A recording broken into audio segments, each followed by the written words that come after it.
전직 중앙정보부장이었던 김영욱은 1979년 10월 1일 에어프랑스 편으로 뉴욕에서 파리에 옵니다. 김영욱은 샹제리제 대로 부근의 호텔 리츠에서 여장을 풀었습니다. 리츠는 세계적인 부호나 유명 배우들이 많이 사용하는 최고급 호텔로 실종 당시 김영욱은 이 호텔에서 6일간 숙박을 한 것으로 돼 있습니다.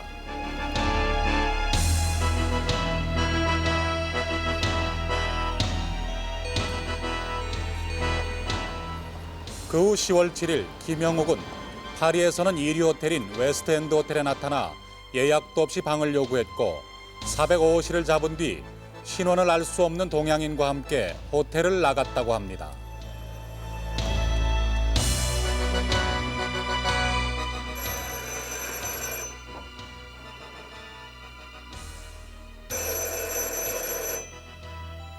그리고 김영욱이 문제 동양인과 함께 나타난 곳은 르그랑 세르클이라는 이름의 카지노입니다. 김영욱은 실종 당일날 이곳에서 하루 종일 바카라라는 도박에 몰두했다고 합니다. 오후 7시경 문제 동양인은 먼저 카지노를 떠났습니다. 혼자 남아있던 김영욱은 이후 실종 미스터리의 주인공이 됩니다.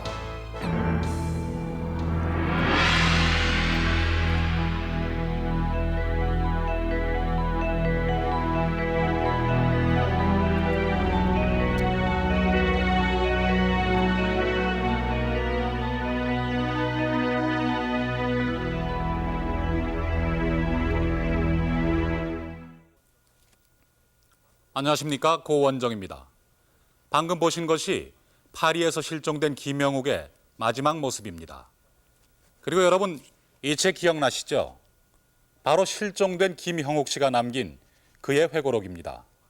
전직 중앙정보부장이었던 사람이 직접 권력층 내부의 음모와 중요한 정치적 사건들의 내막을 상세하게 밝혀놓고 있습니다.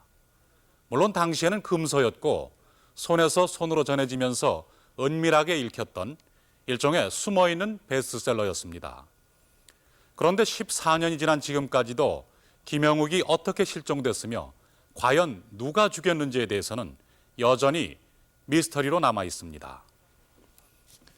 일국의 정보부장이었던 사람이 실종돼서 살해됐을 가능성이 큰데도 그동안 우리 정부는 단 한 차례도 공개 수사를 하지 않았습니다. 오히려 당시에 우리 정부가 이 사건에 깊숙이 개입돼 있다는 의혹을 받고 있습니다. 우리가 김영욱 실종의 미스터리를 다루는 이유가 바로 여기에 있습니다. 그가 과연 미국에서 어떤 활동을 했기에 그렇게 의문의 실종을 당해야만 했는가? 이 문제를 풀기 위해서는 미국에서의 그의 활동만이 아니라 국내에서 정보부장 재직 시의 활동에 대해서도 같이 알아보아야만 이해가 쉬울 것입니다. 김영욱, 그는 과연 어떤 인물인가?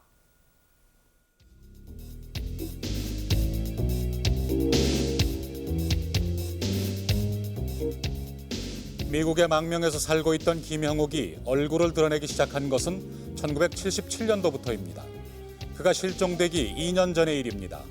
외국 신문이나 방송을 통해서 볼 수 있었던 김형욱은 대단히 의욕에 차 있는 모습이었습니다.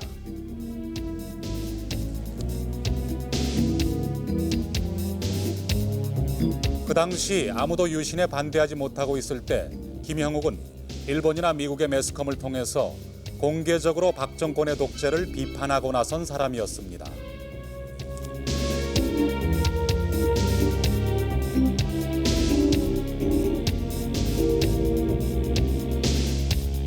박동선 사건, 김대중 납치 사건을 폭로하는 것은 물론 김형욱은 미 하원 프레이저 청문회에 나가겠다고 선언합니다.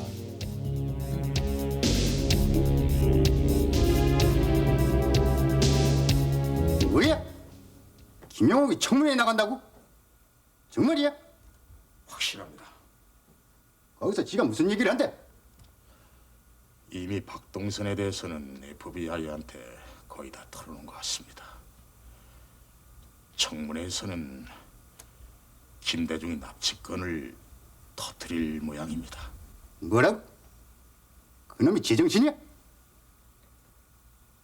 그동안 임자는 뭘 했어? 막지 못하고 못 나가게 해야지.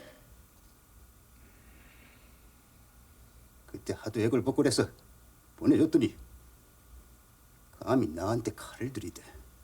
나는 한국에서 정치를 할 야망도 욕망도 없는 사람이다. 오직 조국, 한국의 박정희 씨의 독재를 더 이상 외면할 수가 없어 이 자리에 섰다. 뭐 이렇게 얘기하면 어떨까? 좋습니다.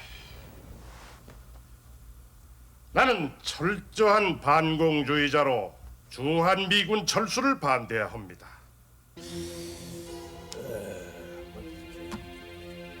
주한미군 철수 반대를 주장하면서 박정희의 하야를 들고 나온 김형욱은 미국에서 가장 열렬한 유신 반대 운동가로 변신해 있었습니다.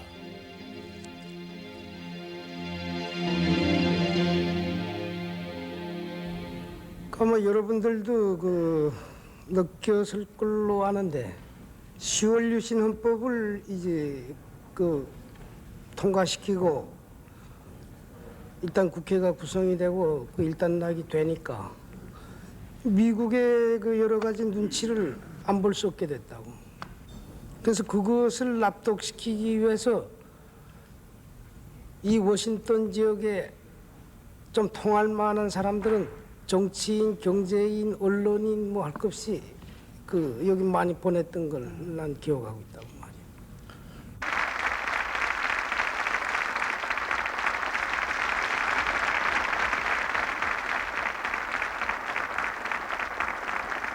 박 대통령이 유신으로 종친 집권을 향해 화려한 변신을 하던 이 자리에 사실 김형욱은 없었습니다.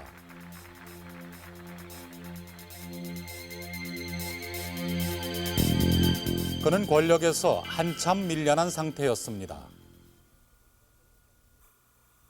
1961년 5월 16일 김형욱이 권력의 핵심에 서게 된 것은 박정희 소장이 정권을 잡은 5.16 그때부터였습니다.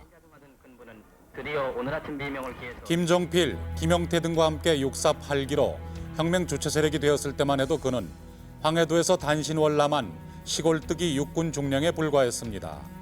박정희 소장은 단순하고 우직한 사람으로 알려진 김형욱을 중정부장에 앉혔고 신임과 충성을 서로 약속했습니다. 정보부장이 된 김형욱의 첫 작품은 박정희 소장을 대통령으로 만드는 일이었습니다. 야당 후보의 난립을 일부러 조장하고 군 선배인 송효찬 후보는 강제로 사퇴시키는 공작을 폈습니다.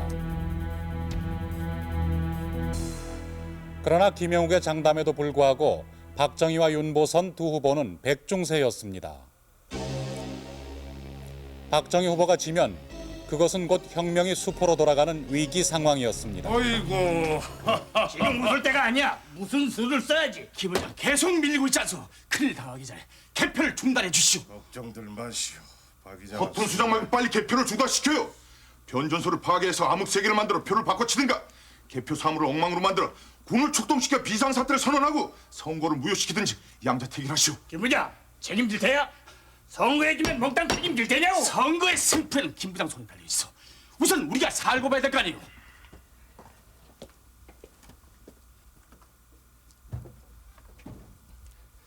서울, 부산 등 대도시 개표는 거의 끝나가고 있고 나머지 지역도 대부분 각각에서 유리한 농촌 지역입니다. 특히 경상도 지역이 많이 남아있다고 합니다. 지금은 윤 후보가 앞서고 있지만 오늘 오후부터는 각각에서 앞서리라는 것이 실무 책임자의 판단입니다. 부장님, 우리 실무자의 판단을 믿어주십시오. 혁명을 두 번씩이나 할 수는 없지 않습니까?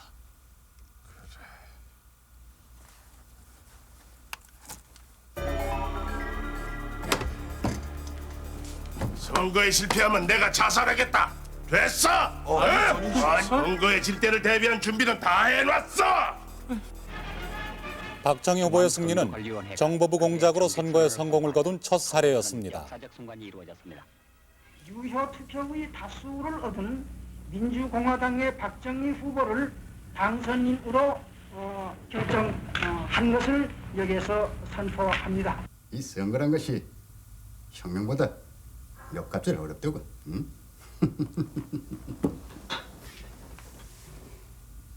그런데 팔기생 몇 명이 김 부장한테 그 개표를 중단시키라고 했다면서? 아, 예. 전 그때도 승리를 확신하고 있었습니다. 그래서 경고망동하지 말라고 다 일렀죠. 잘했어. 개표를 중단했으면 큰 망신을 당할 뻔했어. 그 김 부장까지 침착성을 잃었으면 큰일 날 뻔했어. 김 부장, 이제 사람을 한번 추천해 보시오. 네? 내각을 짜야 할 거니? 네. 선거 후 전국은 한일 굴욕회담에 반대하는 학생들의 격렬한 시위로 위기를 맞고 있었습니다. 김영욱은 박 대통령을 대신해 김종필 공화당 의장으로 하여금 사태를 책임지고 외육길에 오르게 하는 데 앞장섭니다. 김영욱은 누구보다도 박 대통령의 의중을 헤아리는데 탁월했다고 전합니다.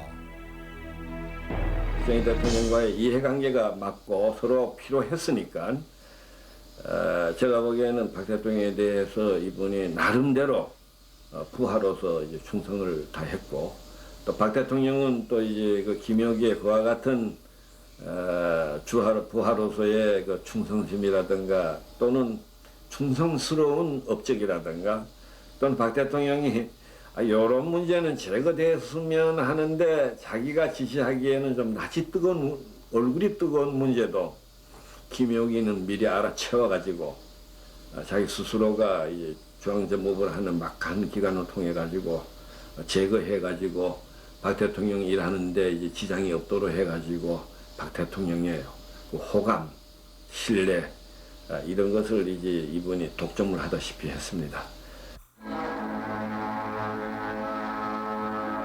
그에게 공작금을 가지고 깨지령에 따라 우리나라 김용욱 중앙정보부 장관 철저한 반공주의자였던 김형욱이 간첩단을 잡는 데 뛰어난 능력을 발휘한 것도 사실이지만 반공 이데올로기를 이용해 박 정권의 정적을 제거하는 데 악용한 것 또한 사실입니다.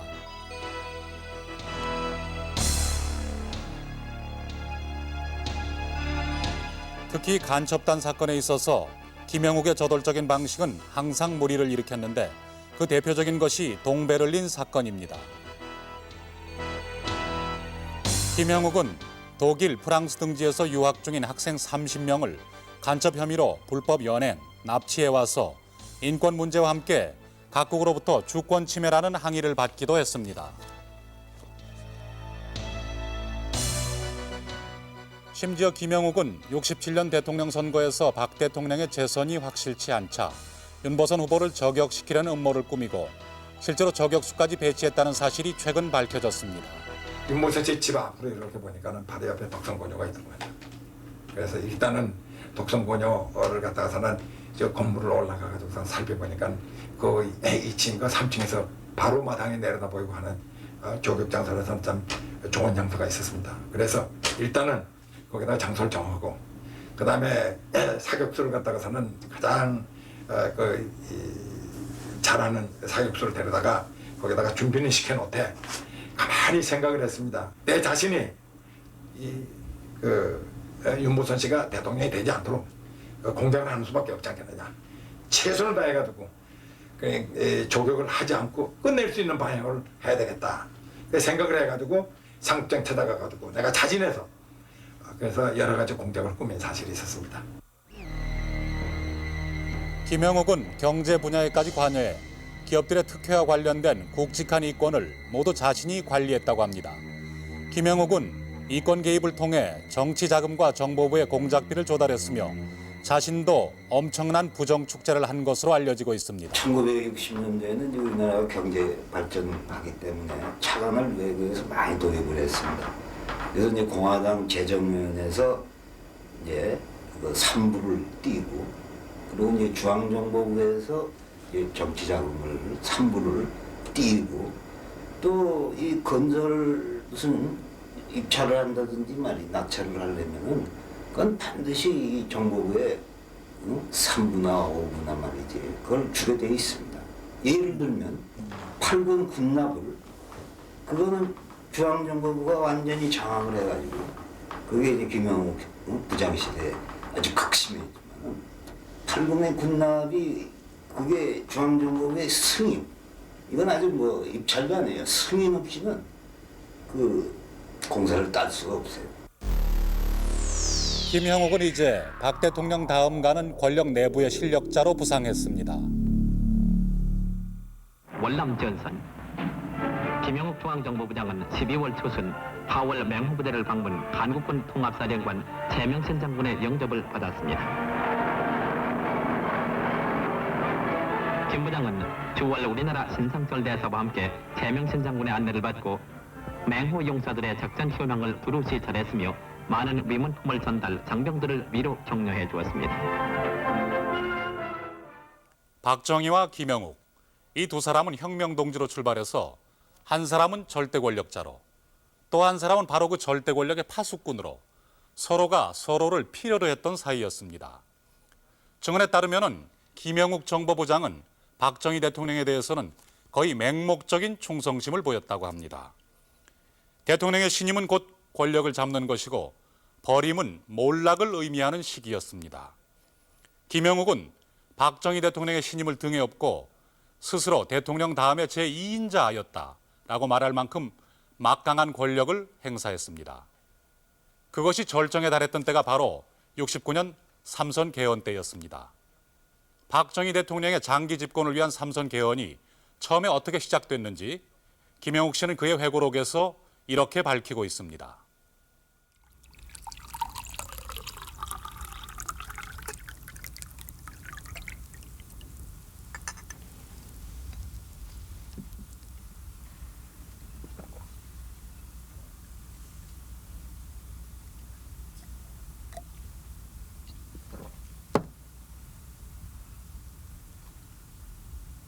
이봐 형욱이. 아, 예. 말씀하십시오. 나 정권 못 내놔 절대로. 네? 나 정권을 절대로 못 내놓겠단 말이야. 임자 알아서 해. 아, 네. 아, 전 무슨 말씀이시라고요? 이거 봐. 우리는 할 일이 너무 많아. 통일도 해야 하고 경제 건설도 해야 하고 자주국방도 해야 돼. 맞습니다. 그런데 말이야. 그 일을 맡아줄 만한 적자가 없단 말이야. 임기는 얼마 안 남았고 나라를 생각하면 요즘 잠이 안 와. 카카, 사실 그 일을 할 사람이 누가 있겠습니까? JP요? 안 됩니다. 어림없습니다. 자네도 그렇게 생각하나? 아, 그럼요.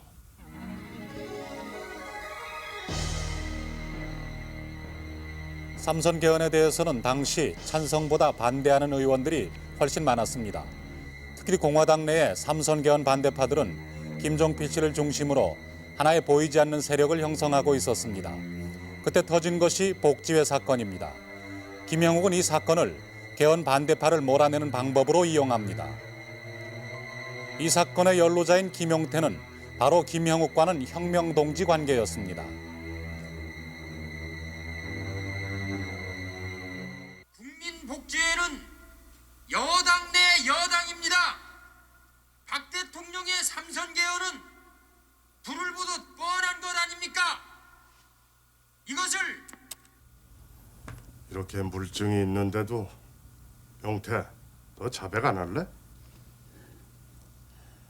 나도 자세한 내용은 몰랐어. 송상남이가 개인적으로 작성한 것이고 복지에도 농어민 생활양성단체라고 해서 회장을 했을 뿐이야. 난 정말 모른다. 웃기지 마! 이거이 어디 보통 소리야? 복지에는 여당 내 여당이다. 뭐? 71년도 대통령 선거는 김종필의 해로 만들자? 야, 이거이 네 눈에는 아무렇지도 않단 말이야? 김영우가 끌어다가 저 대무진가 뭐라고 총살시키겠다고 말이야. 걔는 만나면 죽이겠다. 그래서 고통을 많이 받았습니다. 하여 김영우 놈이 요새 뭐 해고록이 한데 너무 처운이 없는 얘기라. 그때 그 우리 공화당 사람들이 엄청난 피해를 받네. 고통을 뭐 심적으로 얼마나 받았습니까? 김용태 의원은 당에서 제명되고 공화당 의장이었던 김종필 씨 역시 정계 은퇴를 선언합니다. 김영욱이 의도했던 대로 삼선 개헌 추진의 가장 큰 장애인 김종필 세력은 상당히 위축된 것이 사실입니다. 김영욱의 집요한 공작은 이때부터 본격화됩니다.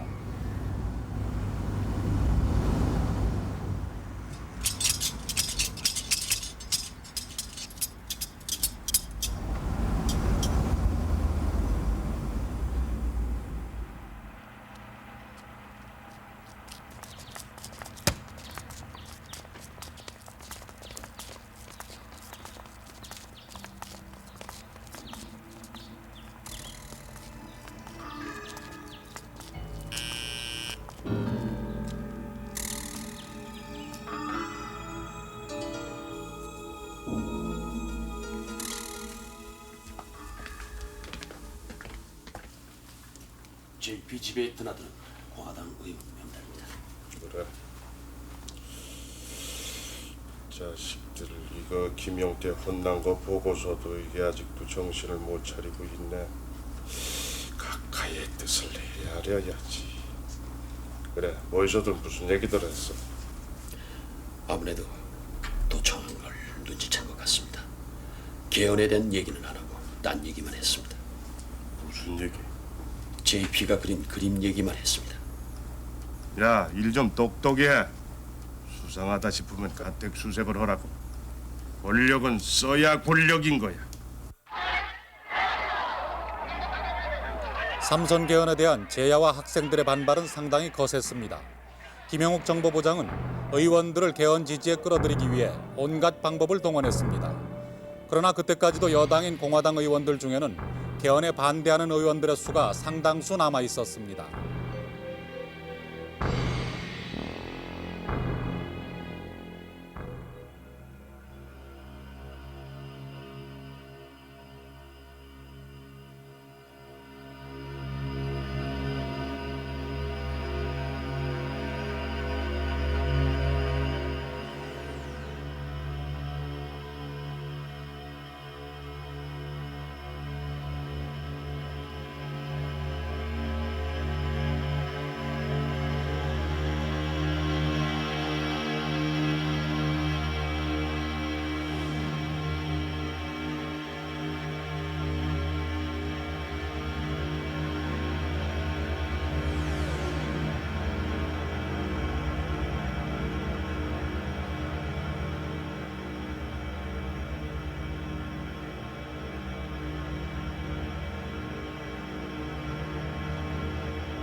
여보세요. 김 의원, 밤새 안녕하신가? 지금 몇 시인데 아직도 그런 꼴로 있는가? 의원님께서는 그래도 된다 이거지? 술값이 없으면 얘기를 해. 점잖은 체면에 의복을 잡히고 술을 마시나? 야, 그만큼 뒷돈을 대줬으면 보답이 있어야 할 거 아니야? 이거 신문에 공개할까? 찬성이야 반대야? 여기다 사인해. 이게 뭐야? 뭐긴 백지위 임장이다. 뭐라고? 야, 그래도 네가 친구냐? 전부 다 개헌지지에 서명했어. 너만 남았어.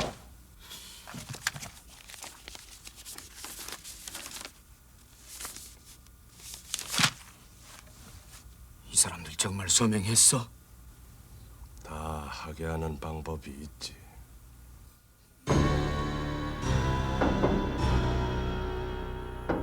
국회 표결을 앞두고 결국 대다수 의원들은 삼선 개헌 지지로 돌아서게 됩니다.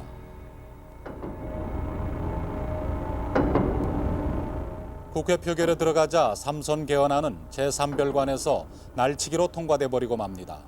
삼선 개헌은 변칙으로 처리됐고 역사 속의 비극은 이렇게 잉태됐습니다.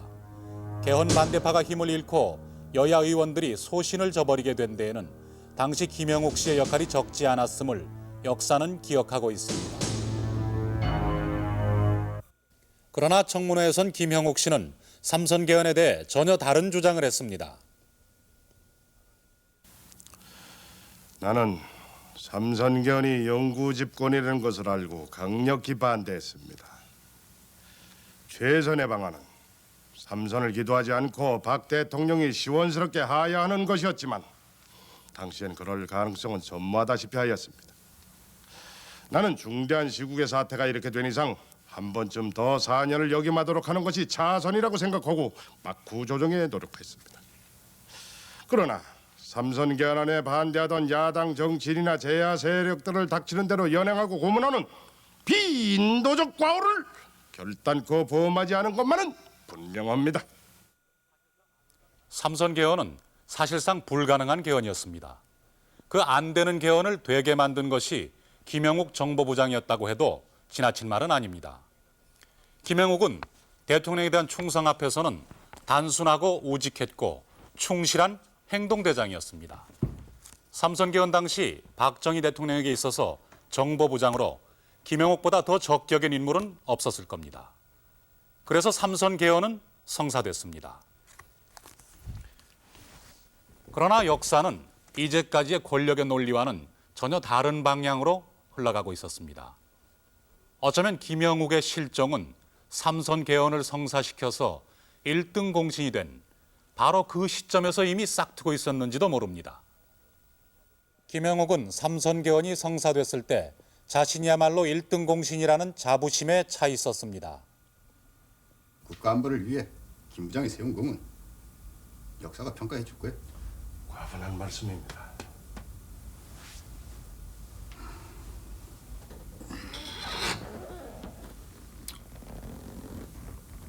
그동안 수고가 많았어요. 당분간 쉬지. 자네 후임엔 누가 좋겠나? 그거야 각하 재량꾼인데 제가 무슨... 그래도 그 자리에 오래 있었으니까 의견이 있질 않겠어? 전 모르겠습니다. 각하 이만 물러가겠습니다.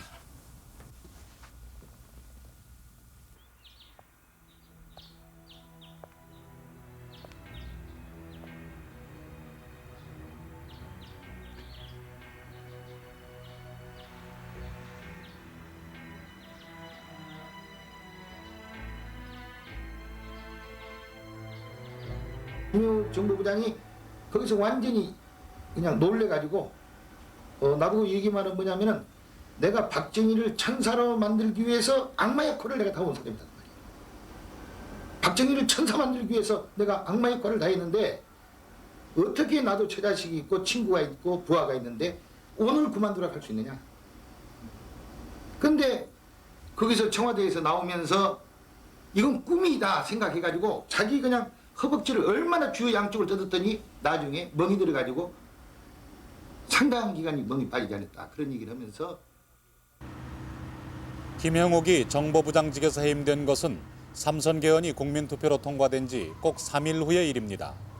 그가 밀려난 이유는 겉으로는 삼선 개헌 당시 공화당 의원들의 해임 요구를 받아들인 결과였습니다. 의원 여러분, 우리는 할 일이 많습니다. 국계의 도발을 막고 자주 국방을 이뤄야 하고 경제 건설도 지속해야 합니다. 누가 할 수 있습니까? 저는 조건부 찬성을 하겠습니다. 첫째, 이호락 청와대 비서실장과 김영욱 중앙정보부장은 물러날 것. 둘째, 중앙정보부는 정치 사찰을 중지할 것.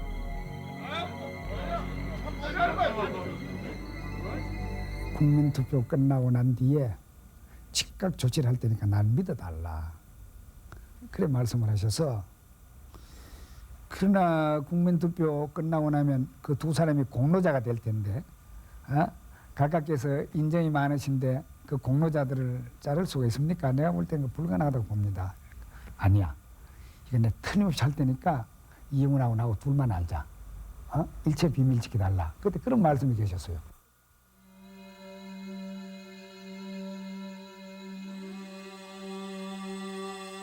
청와대에서 돌아왔을 때 그의 책상은 깨끗하게 치워져 있었다고 합니다.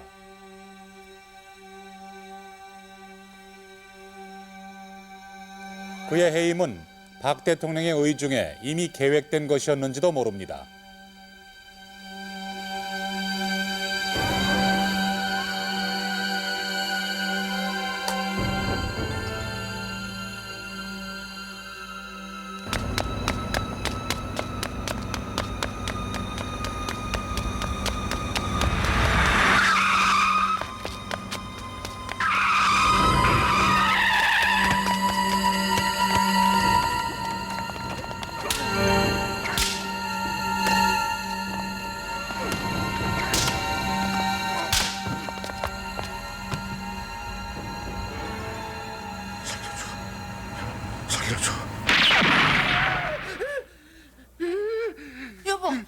여보. 아니 왜 이래요? 진정하세요. 이러다 정말 무슨 일 나겠어요. 여보, 지금 몇 시나 됐어? 4시 좀 지났어요. 그럼 통금은 해제됐겠군. 당신아 저 외출채비에 내 옷돈 좀 내주고. 어딜 가시게요?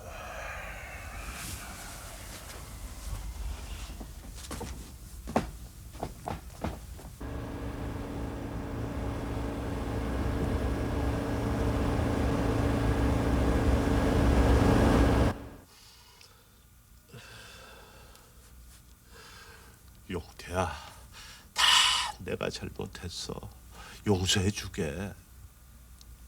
너 갑자기 왜 그래? 복지에 말이야. 사실 내가 꾸민 일이 아니야. 너도 정치해봐서 알지? 응? 잘 알지? 자기가 저지른 죄과랄까 그 한시 너무 심하니까 새벽 참여지 꼼꼼할 때 왔더라고. 네가 뭐 이렇게 내가 미워서 그렇게 했는지 나 모르겠다마는 너는 그것이 애국이라고 생각해서 한 거지만 두드려 맞은 나로서는 고통스러웠어. 그러나 내가 참아. 정말 눈물도 흘리고 그랬지만 말이지. What's his job? He's a sales manager.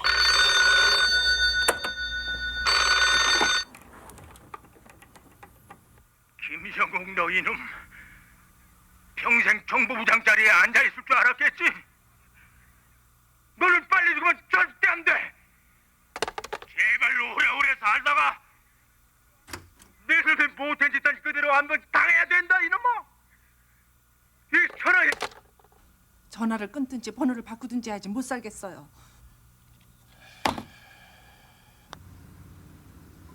나이스 보이!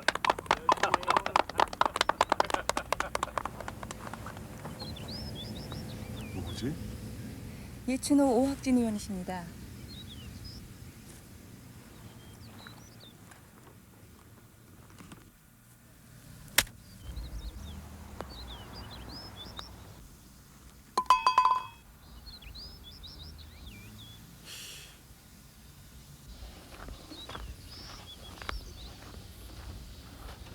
안녕하십니까.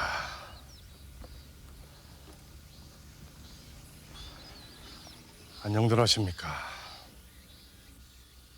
저한테 유감이 많으시죠?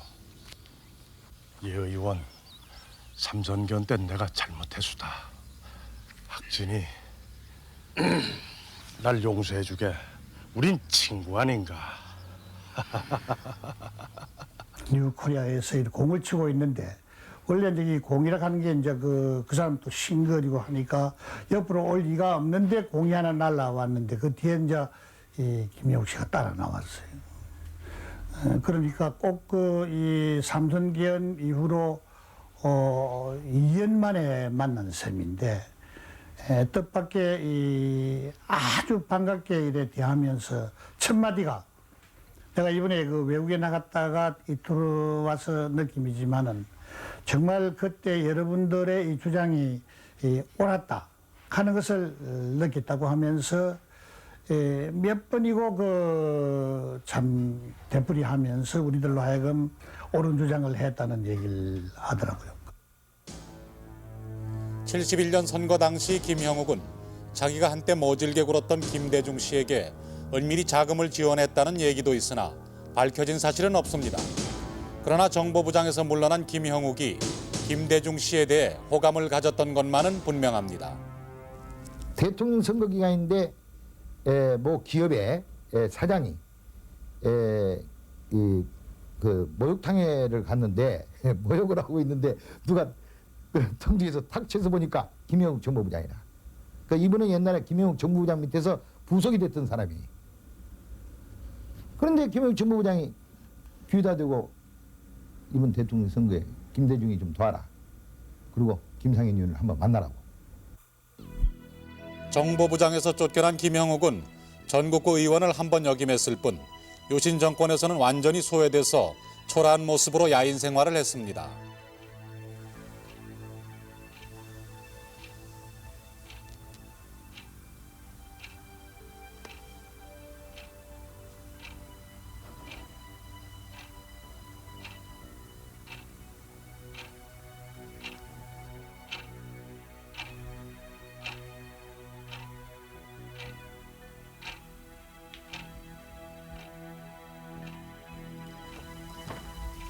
아직 끝나시려면 멀었나? 네, 침 맞는데 좀 시간이 걸리십니다. 아무래도 만나 뵙기가 어려운 모양일세. 총리께 내가 다녀갔다고만 전해주게. 네, 그러겠습니다. 김형욱은 마침내 김종필을 찾아가 2시간을 기다렸으나 결국 만나지 못하고 물러나옵니다.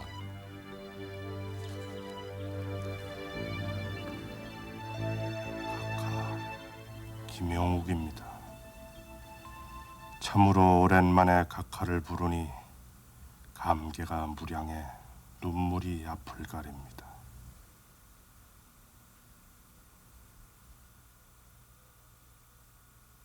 대만에서 저한테 학술원 명예 박사를 수여하겠다고 하니 바람도 쐴 겸 잠깐 다녀올까 합니다. 부디 허락해 주십시오.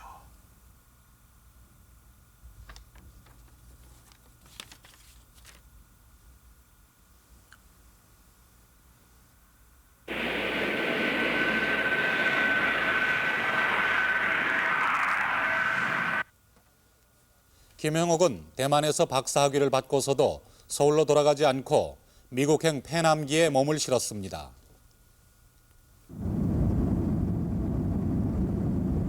Flight attendants must be seated for the remainder of taxi and takeoff. We thank you for your attention. 김형욱은 이 여행에 정보부장 시절 비서실장이었던 문항림을 대동했습니다. 문 실장. 네.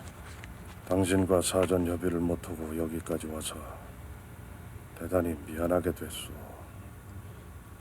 아니, 무슨 말씀이십니까? 임자 딸아이가 미국에서 공부하고 있지. 예. 나 미국 가면 안 돌아오겠어. 임자 딸 만나고 즉시 귀국하도록 하시오. 예?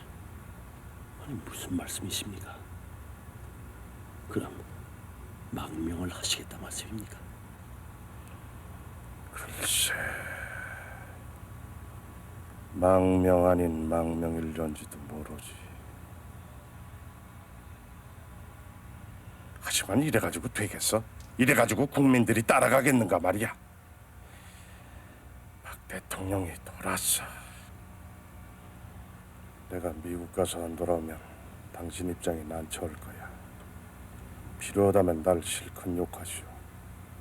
곤욕을 당하지 않도록 사실대로 다 얘기하시오. 난 문 실장을 섭섭하게 생각하지 않으리다. 문 실장의 안전을 위해서라면 나도 이곳에서 문 실장 욕을 실컷 할 테니까. 김영욱 씨는 왜 망명을 했을까요? 김영욱 씨가 어떤 계산으로 망명을 선택했는지는 정확히 알 수가 없습니다. 다만 증언에 따르면 김영욱 씨는 망명 직전 정보부가 자기를 죽일지도 모른다는 강박관념에 시달리고 있었다고 합니다. 그리고 무엇보다도 박정희 대통령에게서 완전히 버림받았다는 사실에 대해서 대단히 분노하고 있었다고 합니다. 김영욱 씨는 자신의 망명에 앞서서 가족들을 미리 해외에 내보내고 재산을 역시 해외로 빼돌리는 치밀함을 보여줬습니다. 또 회고록에 나온 방대한 자료를 볼 때 김영욱 씨는 망명할 때 상당히 많은 정보부 자료를 가지고 나갔던 것으로 추정됩니다. 망명에서 모습을 다시 나타낸 김영욱은 예전에 박 대통령에 대한 충성을 아끼지 않았던 그런 부하의 모습은 이미 아니었습니다.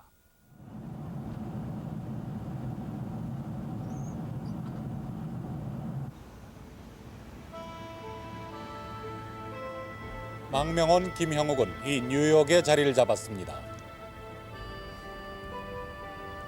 김형욱이 살았다는 알파인의 집을 찾아가 봤습니다.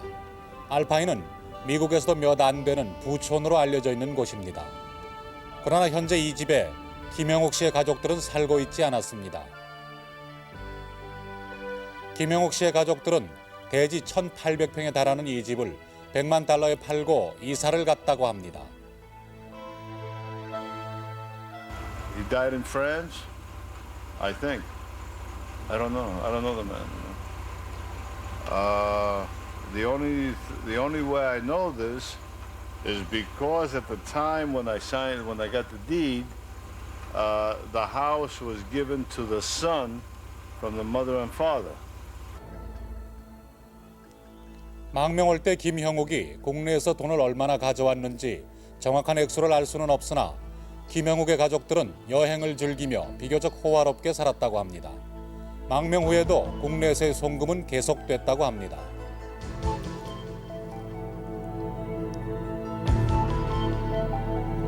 망명한 후 2년째 접어들면서 김형욱은 서서히 교포사회에 얼굴을 나타냈습니다. 그때까지만 해도 그는 고국에 대한 그리움 때문에 귀국을 원하고 있었다고 합니다. 정보부장이었던 김형욱의 망명은 미 CIA나 FBI에게도 주시의 대상이 됐고 한미 관계가 악화되면서 김형욱은 줄곧 그가 알고 있는 박 정권의 비밀들을 폭로할 것을 요구받고 있었습니다. 한국에서도 귀국 종용을 위해 특사를 파견했습니다. 정일권 전 국무총리, 박 대통령의 사위인 한병기 씨, 김종필 전 국무총리가 회유 특사로 그를 방문했습니다. 형우가 두말 말고 돌아가자. 너나 나나 5.16에 참여했던 동지다. 3천만이 다 못 살겠다고 떠나도 우리는 한국을 떠날 수가 없어요. 그럼 네가 어떻게 조국에다 침을 뱉을 수가 있냐? 야, 내가 한국에서 어떤 수모를 당했는 줄 알아? 기껏 부려먹고서 날 내쫓아? 그거 이 혁명동지냐? 당한 걸로 따지자면야 내가 너보다 수십 배는 더 당했어. 바로 네가 한패가 돼서 날 얼마나 괴롭혔니? 그런 네가 여기 와서 뭘 하겠다는 거야? 박 대통령한테 앙심 가질 만한 일은 내게 다 풀어라. 지금 들어가면 날 가만 놔두지 않을걸. 귀국할 명분도 없고. 브라질이나 아르헨티나 같이 어렵지 않은 나라에 대사로 한 1년이나 2년 가 있다가 귀국하면 되잖아. 내가 가깝게 말씀드릴 테니까 그렇게 해. 가요, 여보. 어디로?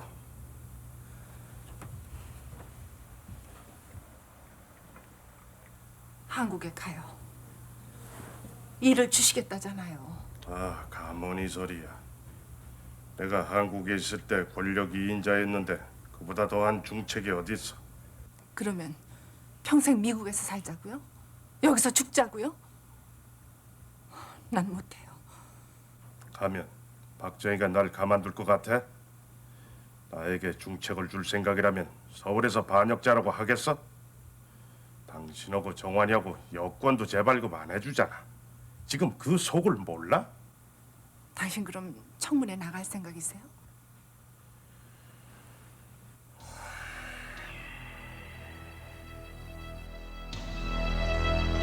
이때 김형욱은 프레이저 위원회에 청문회에 나오라는 요청을 받고 있었습니다. 당시 미국은 박동선 사건으로 들끓고 있었습니다. 당시 한미 관계는 주한미군 철수 문제와 박 정권의 인권 문제가 맞물려 악화될 대로 악화된 상태였습니다. 김형욱은 주한미군 철수에 반대한다는 입장을 밝히면서 미일 언론에 등장하기 시작했습니다. 입을 열지 말아라. 청문회 같은 데 나가지 말아라. 그런 무슨 일에 대해서 무슨 일든 간에 박정희 씨를 거기다가 연결시켜서 얘기하지 말라. 박정희 씨의 얘기는 빼놓고 얘기하라 이거야. 다른 얘기를 하더라도 그런 경고를 한 거 등등 해가지고 이것을 지키지 아니하면은 너를 납치해 가든가 암살하겠다. 이렇게 협박해 왔다고 그래요.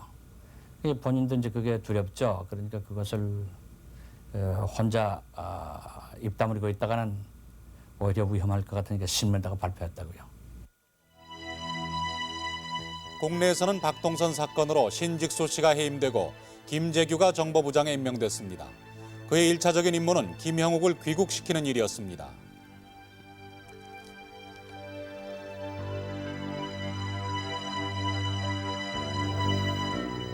각하께서 말씀하시길 그 친구가 돌아온다면 얼마나 반가운 일인가. 자유롭게 왕복한다면 남보기에도 좋고 본인은 얼마나 떳떳하겠는가. 또 돌아와 일한다면 원하는 중책도 맡기신다 하시더군요. 김 부장의 침묵을 기국이라는 행동으로 깰 때가 됐습니다. 싱긋이 웃으며 김포광의 트랩을 내려오는 김 부장의 그리운 모습을 생각하면서 김재규가 김형욱이 청문회에 나간다는 것은 박 정권과의 완전 결별을 뜻하는 것이었고 만약에 청문회에 나가지 않는다면 그나마 미국에서의 살 길도 앞으로 어려워지는 상황이었습니다.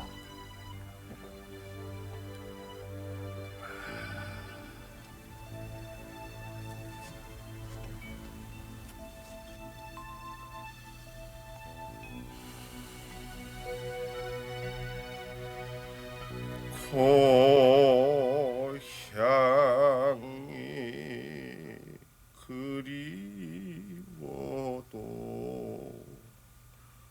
못 가는 신세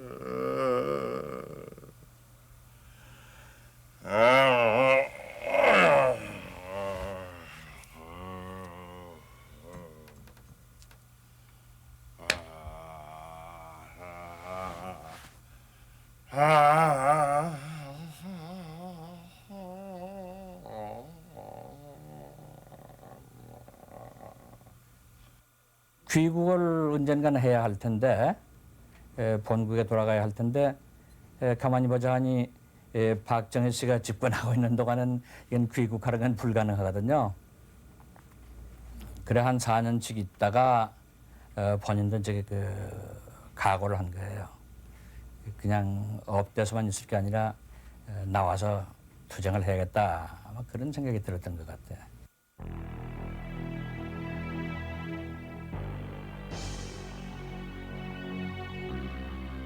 서울에 돌아가서 박 대통령에게 사죄하고 예전처럼 충성을 바칠 것인가? 아니면 여기서 유신 정권이 무너지길 기다릴 것인가? 그 갈림길에서 김형욱은 미국에 남아 청문회에 나설 것을 결심합니다. 다급해진 서울 측에선 긴급히 특사를 파견합니다. 청문회 이틀 전이었습니다. 날 뭘로 하는 거예요? 난 생명을 걸고 혁명을 했어. 박 대통령과 나는 혁명동지란 말이오. 그런데 날 쫓아냈다고. 혁명 때도 1등 공신이고 대통령을 2번이나 당선시킨 나요. 삼선계열은 나 아니면 안 됐어. 선배도 알지. 내가 북한의 암살 명령 1호라는 걸. 그런데 만약에 사태에 죽으라고 준 권총마저도 빼앗겼어. 내가 뭘 믿고 귀국하느냐 말이야. 알았네, 알았어. 하지만 그렇다고 청문회에 나간단 말인가? 조국을 등지고 청문회에 나가지 말게. 나가지 말고 제3국에 가서 몇 년간 푹 쉬다가 귀국해. 그건 안 됩니다. 그러면 청문회를 좀 연기할 수는 없겠나? 다 스스로 연기하기는 어렵습니다. 정 그렇다면 증언을 하더라도 국가원수에 관련된 독서 조항만은 빼주게. 선배님의 입장을 생각해서 그 문제를 신중히 검토하죠. 그렇게 결심이 있었다면 대통령과 가에게 편지를 쓰게. 뭐라고요? 이런 취지로서 제가 신문에 말한 것으로 인해 심려를 끼쳐드려서 대단히 죄송합니다. 앞으로는 조국과 각하에 해가 되는 일은 하지 않겠습니다. 하는 내용으로 말했어요.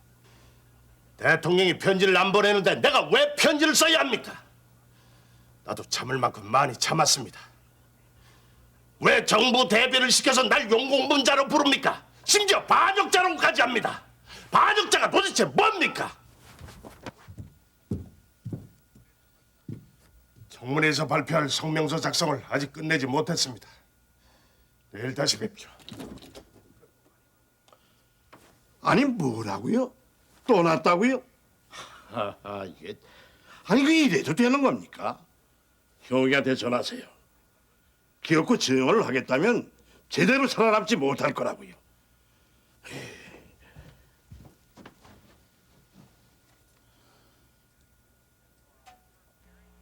For our first hearing is General Kim Hyung-wook. 김형욱은 마침내 청문회 증언대에 서게 됩니다. 하시는 증언이 진실이고 진실의 전부고 진실만을 말하실 것을 생각하십니까? 아이고. 김형욱이 망명한 지 4년 2개월 만에 처음으로 공식 석상에 얼굴을 드러낸 것입니다. 6시간 20분에 걸친 이날 증언에서 김형욱은 그가 정보부장으로 있었을 때의 일만이 아니라 그 후 박 정권과 관련돼 감춰진 모든 사실들을 낱낱이 폭로했습니다. 청문회에서 김형욱은 박정희는 하야해야 된다고 선언했고 로비스트인 박동선은 자신이 조종했던 공작원이라고 증언했습니다. 또 김대중 납치 사건은 박 정권의 양해하에 이호락이 지시한 납치극이었다고 폭로하기도 했습니다. 독재 정권의 박정희 씨는 5.16 당시의 정의감은 물론 한 가닥의 양심마저도 송두리채버리고 오직 영구 집권과 무한 독재의 노예가 돼버렸습니다. 전 지금 박정희 씨가 즉시 사퇴하여 대한민국 국민과 역사를 오욕의 구렁텅이에 쳐넣는 1인 독재를 즉시 청산할 것을 촉구하는 바입니다.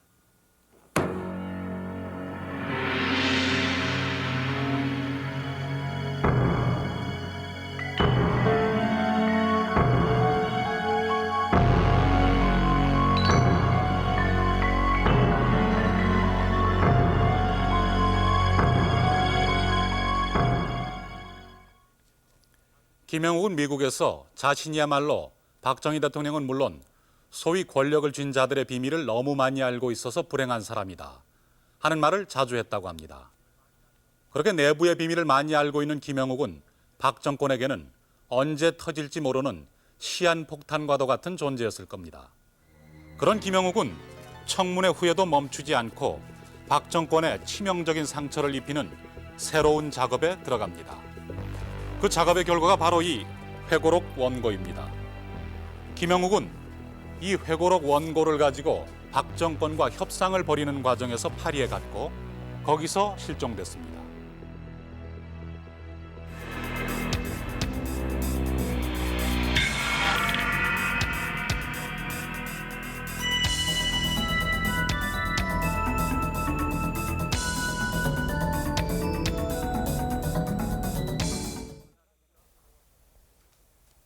안녕하십니까, 고원정입니다. 이것은 지난 91년 3월 6일 서울가정법원의 사망 확인 판결을 거쳐서 제적 처리된 김형욱의 호적 등본입니다. 따라서 김형욱은 현재 법적으로는 이미 죽은 사람입니다. 그러나 우리가 알고 있는 것은 14년 전 김형욱이 파리에서 실종됐다는 점뿐입니다. 과연 이 판결대로 그가 사망한 것인지 아니면은 어느 제3국에 살고 있는 것인지 우리는 알지 못합니다. 또 많은 사람들이 그리고 가족들마저도 김형욱이 죽었다고 말합니다마는 죽었다면 과연 사고사인지 아니면 납치 살해인지 살해됐다면은 누가 어떻게 죽였는지 모든 것이 미스터리입니다. 이번에 다큐멘터리 극장에서는 그 실종 미스터리를 풀기 위해서 김형욱이 망명해서 살았던 미국과 실종됐던 파리 현지를 직접 취재하고 왔습니다. 김형욱 실종 미스터리, 과연 어디서부터 풀어나가야 하는가? 김형욱의 실종 사건에 대해서 가장 많은 사실을 알고 있는 사람은 누구보다도 가족일 거라고 생각하고 취재팀은 먼저 미국의 김형욱 씨 집부터 찾아 나섰습니다. 한인 회장의 안내로 찾아간 이 집의 주인은 김형욱이 누군지도 몰랐습니다.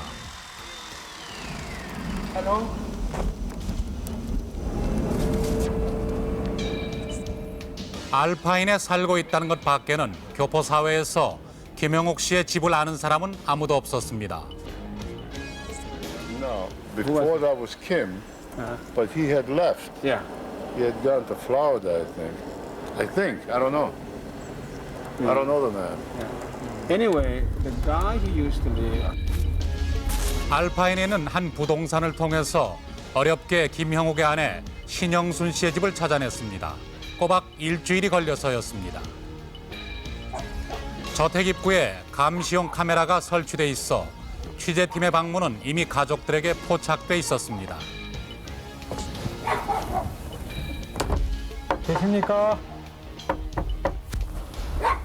집을 찾았다고 그 가족을 쉽게 만날 수 있는 것은 아니었습니다. 10분쯤 후 신영순 씨가 나타났습니다. 그러나 취재팀과는 눈도 마주치려고 하지 않았습니다.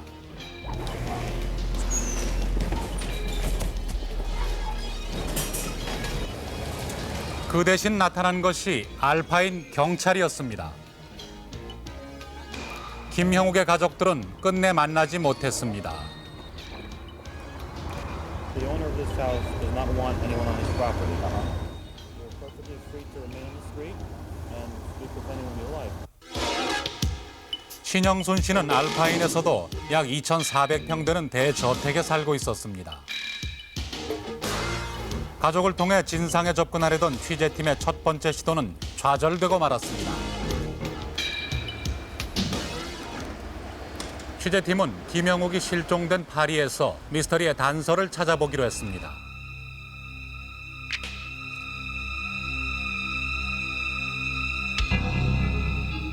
(1979년 10월 1일) 김형욱은 파리에 도착해 10월 7일 아침까지 리츠 호텔에 묵은 것으로 돼 있습니다. 리츠 호텔에서 그 당시 김형욱의 숙박 기록을 찾아봤습니다.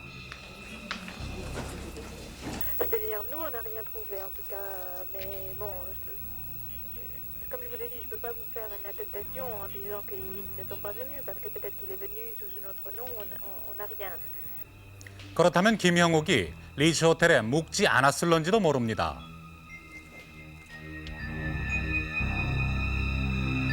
(10월 7일) 실종 당일 김형욱은 예약도 없이 웨스트엔드 호텔에 나타나 5일간 숙박 계약을 한 것으로 알려져 있습니다.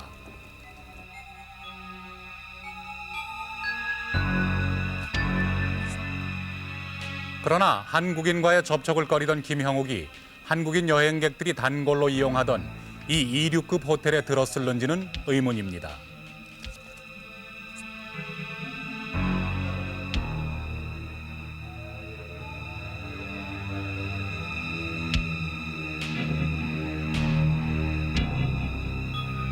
(10월 7일) 김형욱은 르그랑 세르클 카지노에 나타납니다.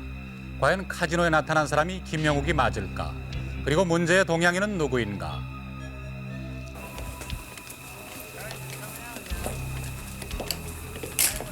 당시 신문에 보도된 기사에 따르면 김형욱은 문제의 동양인과 함께 카지노에서 도박을 한 것으로 알려져 있습니다.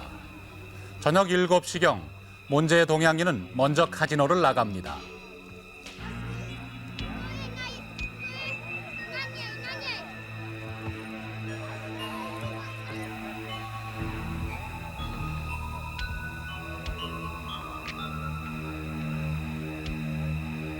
김형욱은 늦도록 혼자서 바카라 도박을 즐깁니다.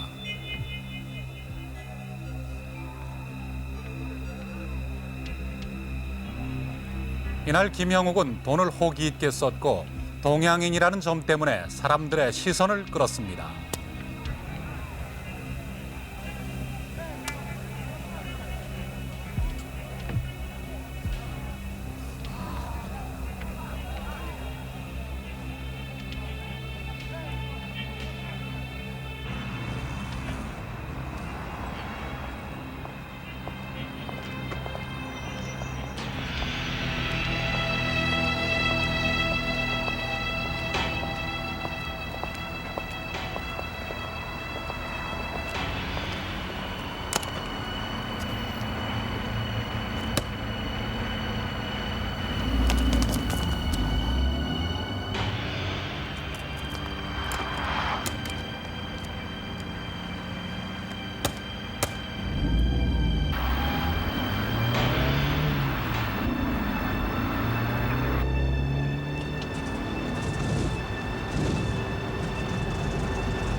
I'm sorry. Get out! Get out! Get out! Now! Move!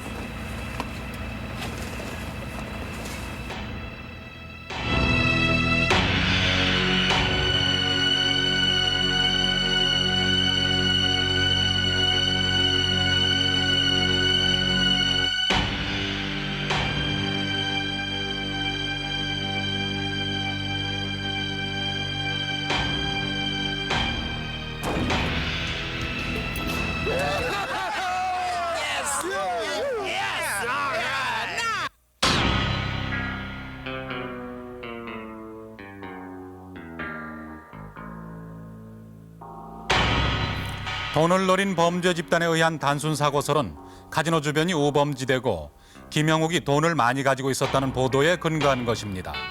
그러나 사실은 달랐습니다. 취재팀은 샹제리제의 르그랑 세르클 카지노를 찾아가 봤습니다. 르그랑 세르클은 현재 카지노가 아닌 고급 레스토랑으로 바뀌어져 있었습니다. 그러나 르그랑 세르클은 당시 최고급 카지노로 아무나 들어갈 수도 없고 회원제로 운영돼 고객들의 신변이나 사생활이 철저히 보장되던 카지노였다고 합니다. 이 카지노에는 불란서 사람들은 별로 많이 오지가 않고요.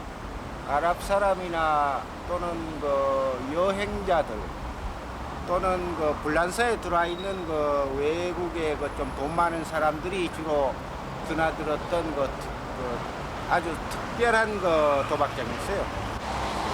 그때 김형욱 씨는 돈을 많이 가져와서 그러면 돈을 잃었던 거예요? 돈이 없었던 것 같아요. 왜냐하면 돈을 빌려달라 그랬다니까. 당시 파리경시청은 김형욱 실종을 도피나 병으로 입원, 정보기관의 납치, 우발적 사고 등 4가지 방향으로 수사를 했습니다. 그러나 결정적인 단서도 잡지 못한 채 4개월 만에 수사를 종결했습니다. 김형욱의 실종설들을 크게 몇 가지로 나눠봤습니다. 방금 보신 것처럼 김형욱의 돈을 노린 범행이라는 단순 사고설, 그리고 남미 어딘가에 살아있다는 생존설, 북한 요원에 의한 납치설, 그리고 파리 현지에서 살해됐다는 설과 서울에 납치돼 와서 살해됐다는 설입니다. 이것을 다시 나눠보면 단순 사고설, 생존설, 북한 납치설은 한국의 공권력과는 무관한 설이 되겠습니다. 그러나 파리 현지 살해설과 서울 피납 살해설은 한국 공권력의 개입을 강력하게 시사해주고 있는 설이 되겠습니다. 그런데 김형욱이 실종됐을 당시에는 한국의 공권력과는 상관없는 이러한 설들이 널리 회자됐었습니다. 그러나 최근에 들어서는 파리나 서울에서 피납됐다는 한국 공권력의 개입설이 강력하게 대두되고 있습니다. 이 둘 중에 어느 것이 더 맞는지 확실히 알 수는 없습니다. 그러나 한번 역으로 생각해 볼 수는 없을까요? 실종 당시 박 정권이 김형욱을 없애는 것이 국익에 도움이 된다는 판단을 할 수만 있다면 공권력 개입설을 충분히 입증할 수가 있을 것입니다. 과연 당시 박 정권에게 김형욱을 제거해야만 될 이유가 있었을까요? 청문회장에서 박 정권의 비리를 폭로할 때 김형욱은 유신을 반대하는 민주투사로 보였습니다.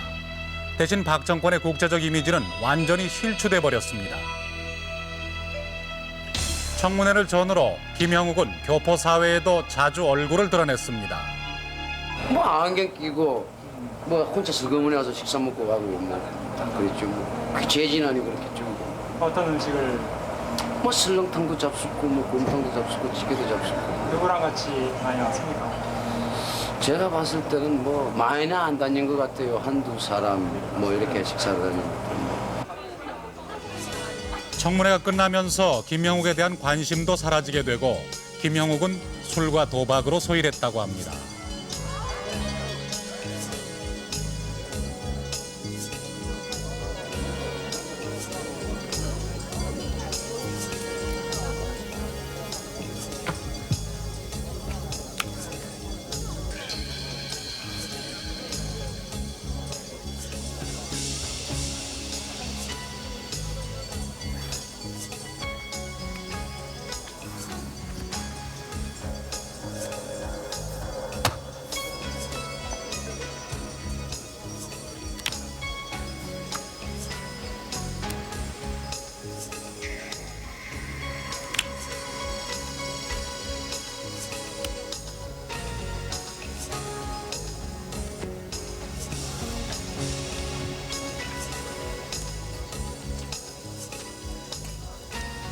누구신지 모르지만 이곳에 오면 누구든지 돈을 잃기 마련입니다.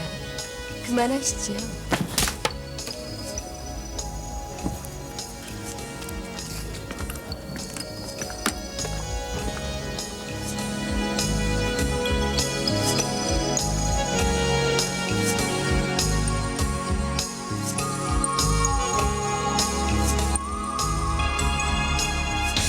한국인 딜러의 뺨을 때린 사건으로 구설수에 휘말리고 거액의 현금을 미국에 가지고 들어오다가 적발된 김형욱은 교포들 사이에선 파렴치범으로 또 부정축제자로 외면당하게 됩니다. 박 정권에 대해서 이렇고 저렇고 말할 자격이 하나도 없는, 불평할 만한 이유가 하나도 없죠. 왜냐하면 우선 그렇게 우리가 어려울 때 돈을 1,800만 불이 그게 사실 맞는 금액인지 모르겠습니다만 그런 돈을 빼나왔다는 것 자체부터가 그 하나만 하더라도 자기는 할 말이 없는 사람이죠. 그 다음에 한국 신문에서는 그 주위에 있는 애들 얘기까지 가장 나쁘게 쓰기 시작했죠. 굉장히 감정이 나빠지도록 만들었죠. 그러다 보니까 이제 화가 나니까 김형욱 씨는 내가 책을 쓴다. 이걸 쓰면 모든 게 백이라 드러날 것이고 또 이걸 가지고 안 되면 그 다음 단계는 또 내가 뭘 또 공부를 할 거고 그 다음 단계 뭐고 뭐 3단계 계획을 세웠다 뭐 이런 말도 한 적이 있고. 뭐? 배신자? 민족 반역자? 내가 누구야? 북한의 암살 명령 1호야. 간첩을 모두 내 손으로 잡아들인 사람이란 말이야. 나쁜 놈들 같으니라고 되는 말을 짓거려야지.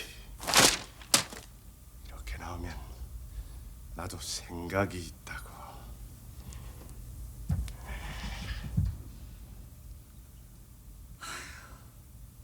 청문회 나간다니까 뻔질나게 드나들더니 이제는 찾아오는 사람도 없네. 필라델피아에 당시에 한인 회장을 하던 변영호라는 분이 계시는데 그분이 누구시냐 하면은 고 박순천 여사의 아드님이세요. 그분이 저한테 갑자기 전화가 와서 혹시 김영욱 씨를 아느냐? 잘 안다. 그 왜 그러시냐?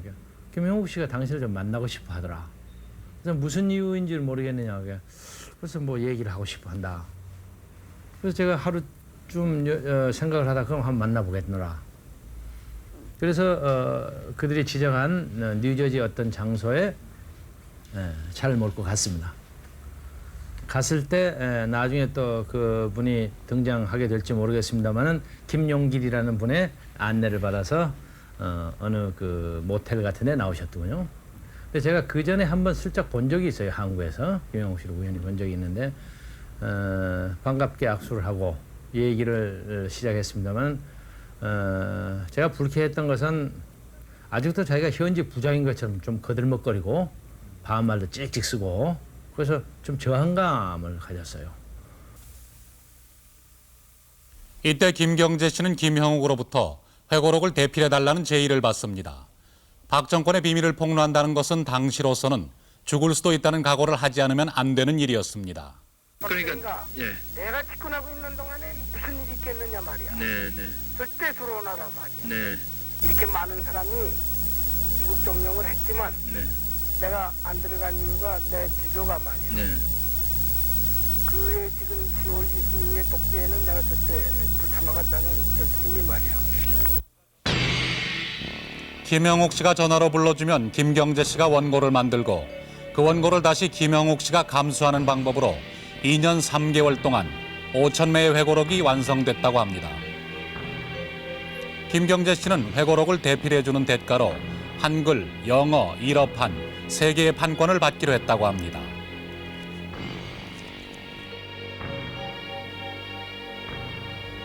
김영욱 씨가 처음에 회고록을 집필하겠다고 결심을 했을 때 그는 적어도 역사와 국민 앞에 정직해야 되겠다. 그리고 이 잘못된 역사를 돌리고 박정희 독재를 종식시키는데 무엇인가 자기가 일을 해야 한다 하는 그런 사명감에 불타고 있었습니다. 그런데 그게 한 1년 이상이 지나고 나는 동안에 수많은 회유가 있었고 또 압력도 많았고 그래서 제가 일하는데 상당히 애를 먹었어요. 회고록을 쓴다는 사실이 서울에 알려지면서 김재규, 김형욱 두 정보부 장관의 두뇌 싸움이 시작됐습니다. 뭐? 이젠 회고록을 써? 네. 박사울인가 하는 사람이 대표를 해주고 있다고 합니다. 뭔가 이 손을 써야 할 것 같습니다. 만약에 이 출판이라도 하는 날에는 이 각하께서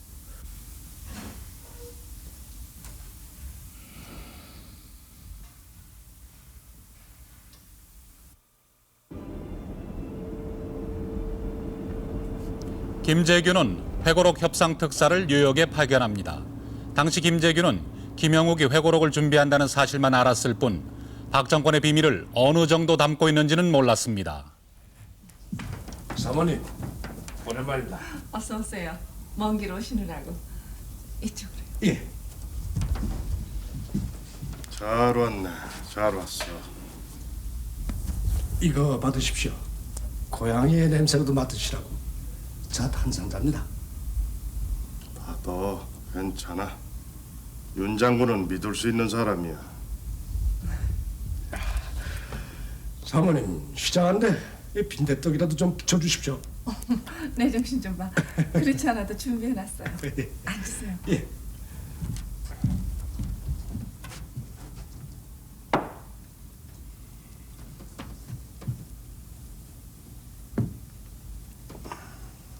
윤 장군. 예. 벽에도 당신을 노리는 총이 많아. 아유, 왜 이러십니까?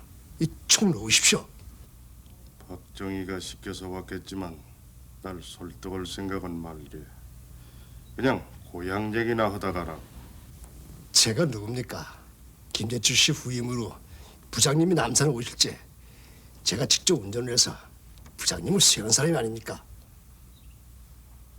저 이러시면 저 그만 돌아가겠습니다. 앉아 이 사람아. 이들은 회고록 내용과 출판을 두고 세 차례에 걸쳐 장시간 협상을 합니다. 이제 충분히 부장님의 생각을 들었으니까 제가 서울에 가서 이분들에게 말씀 올리겠습니다. 그러니 회고록을 거두시죠. 회고록을 거두라고? 내가 왜? 서울에서 날더러 똥가스라고 부르는 놈이 있다는 거 다 알아. 하지만 난 비상해. 다 기억하고 있단 말이야. 난 IQ가 300이야. 내가 얼마나 많은 것을 알고 있는지 보여주지. 부장님, 이 서울에서도 그냥 회고록을 거두시라는 게 아닙니다. 준비한 것이 있습니다. 뭔데? 회고록 원본을 주시는 조건으로 얼마간 보답을 하겠다는 말을 전하라고 하셨습니다. 그래?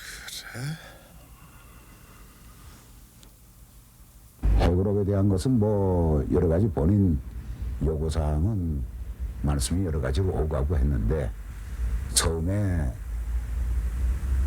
50만 불에서 한 80만 불 요구하더만요. 그러면 하여튼 말씀하신 건 내가 듣고 가서 그대로 말씀드리겠습니다. 그러고 서울에 돌아와서 제가 상부에 보고를 다 올리고 상부에 보고 올리고 나서 얼마 안 되는데 일본에서 조그마한 단행본이 문고형으로 된 것이 나왔습니다. 나왔기 때문에 다시 제가 전화를 드려가지고 회고록을 일체 안 쓴다고 그래가지고 또 발간도 안 한다고 그러고 저한테 원고까지 남겨주셨는데 이 일본에서 나온 책은 이거 어찌 된 겁니까? 그건 카피를 안 떤 줄 알았더니 카피가 하나 있어가지고 그것을 추려서 낸 모양이라고 미안하다고. 이놈이 김부장 도대체 일을 어떻게 한 게? 처리 됐다고 했잖아. 김부장, 그러길래 내가 뭐라고 그랬어? 말로는 안 되는 놈이라고 그랬지? 김부장, 정보부가 어떤 곳인가? 뭘 좀 써야지. 김영욱이 김부장보다 한 수 위라는 걸 알라고.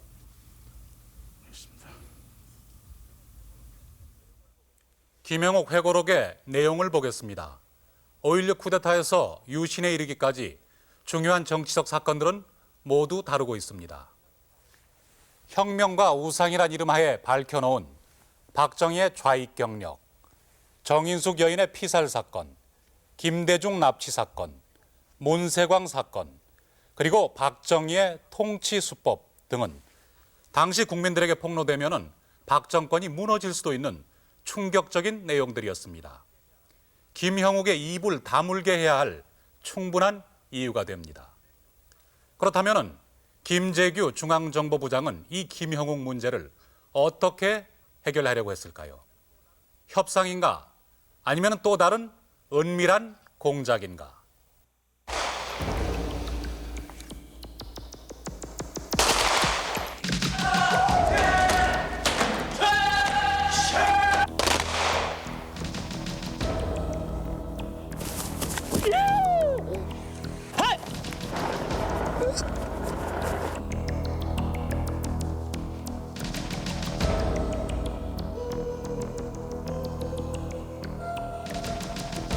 대령이 불려가서 명령을 받기를 이제부터 김용을 암살할 수 있는 영혼을 갖다가서는 훈련시키라고 해서 각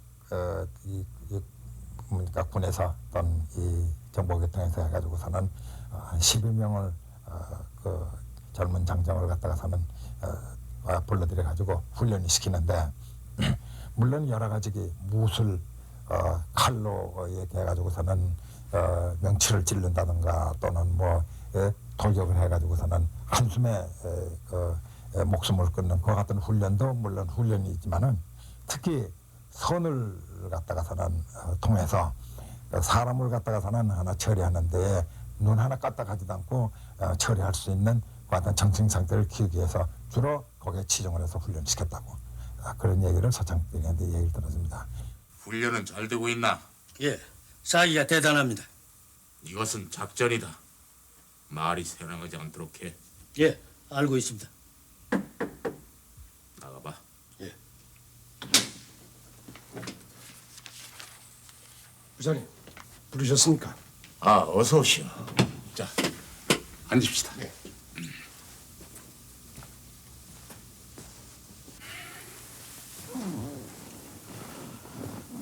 파리에서는 무슨 소식 없어? 얼마 전에도 파리에 들러 이 도박을 즐겼던가 봅니다. 그래요? 상대는요? 이 공사가 접촉을 하고 있습니다. 미국에 사람을 하나 보냈으면 하는데요. 부장님, 협상에는 한계가 있습니다. 이 저번에도 그랬지만 믿을 수가 없습니다. 나도 생각이 있어. 김영욱과 가장 가까운 사람을 물색해서 협상을 다시 시작하시.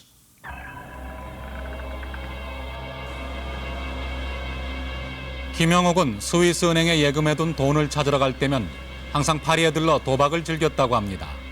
파리에는 김영옥과 친하게 지냈던 사람이 둘이 있습니다.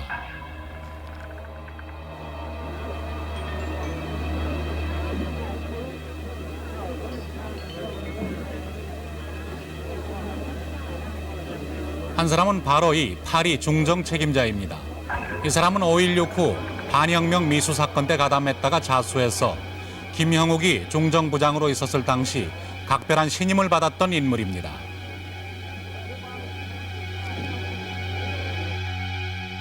또 한 사람은 당시 국내 일간지 파리 특파원입니다. 파리에서 김영욱 씨로부터 회고록의 일부를 우송받은 적이 있습니다.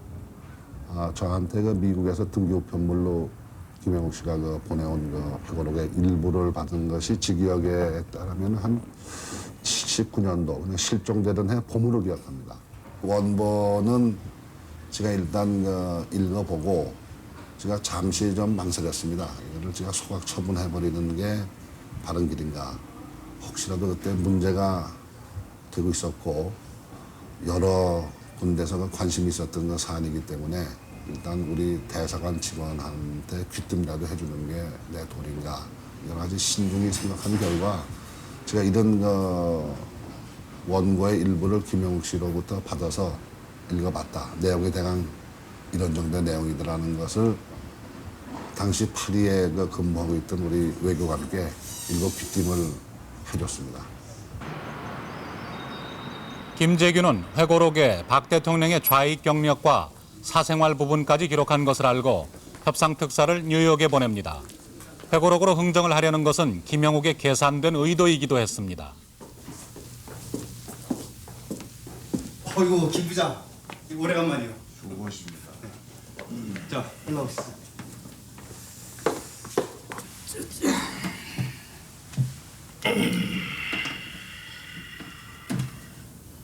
김 부장, 생각 좀 해보셨습니까? 좋소. 회고록 원본을 넘겨드리긴 하지만 그냥은 안 됩니다. 그러시겠죠. 말씀하시죠. 세 가지인데 한 가지라도 빠지면 이 협상은 끝나는 겁니다. 우선 우리 가족들의 여권을 발급해주고 서울에서 압류한 내 재산 돌려달라고 하시오. 그리고 또 한 가지는요?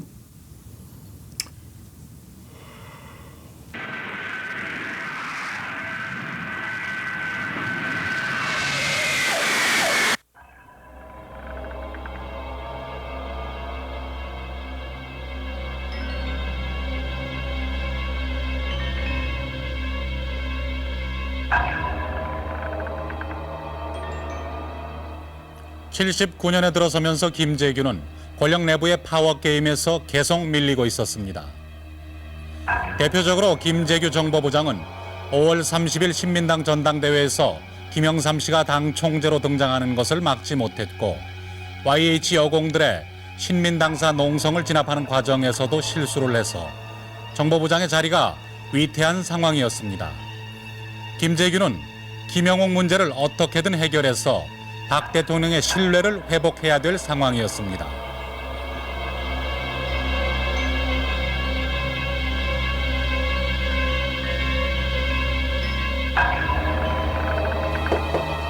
들어와. 이 장군님께서 오셨습니다. 응? 아, 그래? 어서 오시오. 안녕하십니까. 자, 앉읍시다. 예.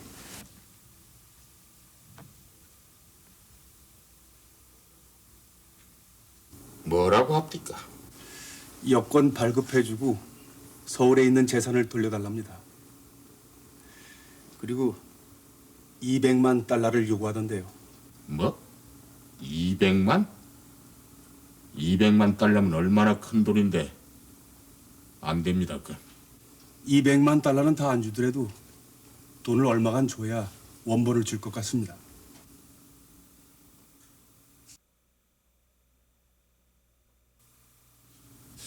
어떻게 하시겠습니까?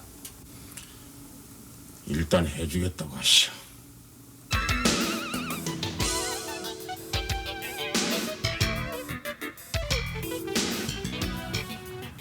부장님께서 요구하신 조건을 다 들어주시겠다고 했습니다. 근데 단 200만 달러는 좀 어렵다고. 150만 불 정도면은 만들어 보겠다고 하셨습니다. 최대한 노력하신 겁니다. 이게 마지막 기회입니다. 나도 한 가지 조건이 있어.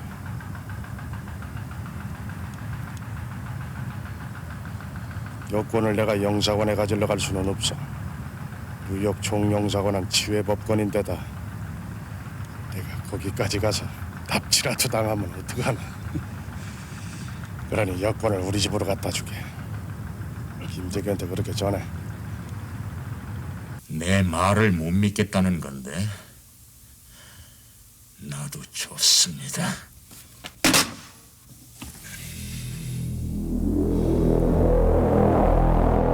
박정희 대통령은 가끔 청와대 지하실에서 사격을 즐겼다고 합니다. 68년 어느 날 청와대 지하 벙커에서 권총 사격 연습을 하는 장면입니다.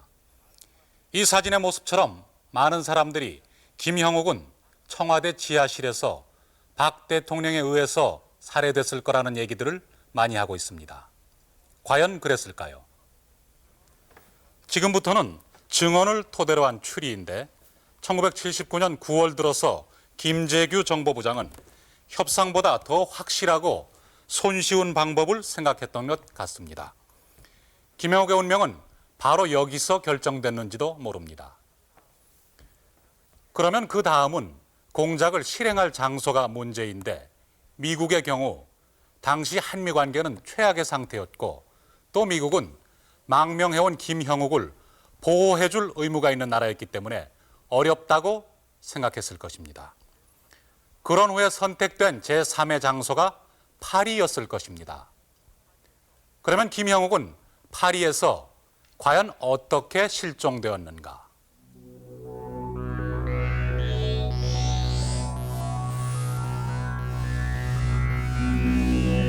대표적인 김형욱의 납치 살해설이 오작교 작전입니다. 이 오작교 작전은 김형욱이 실종된 지 1년 뒤 파리 한국인들 사이에서 은밀히 나돌다가 르몽드지와 일본 잡지에 게재되면서 유포된 설입니다.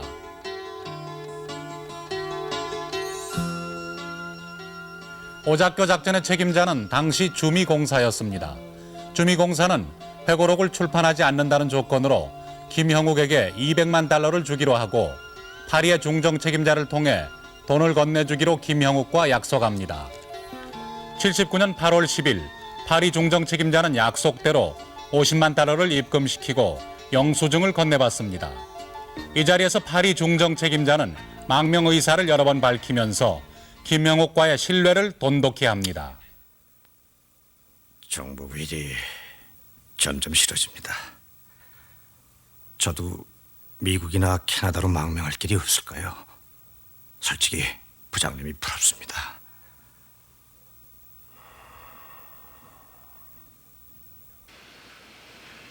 김영옥은 10월 1일 나머지 150만 달러를 받으러 파리에 갑니다. 이미 파리에는 서울로부터 납치 명령이 내려진 상태였습니다. 저도 망명해서 부장님처럼 살고 싶습니다. 그래? 내일이면 잔액을 다 받으실 수 있을 겁니다. 자, 나가셔서 한 게임 하시죠.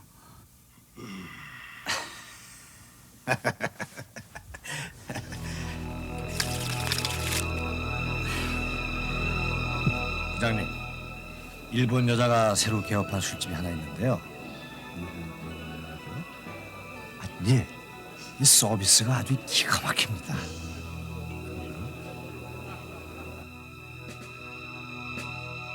김영옥은 카지노에서 일본 여성이 있는 아지트로 유인됩니다.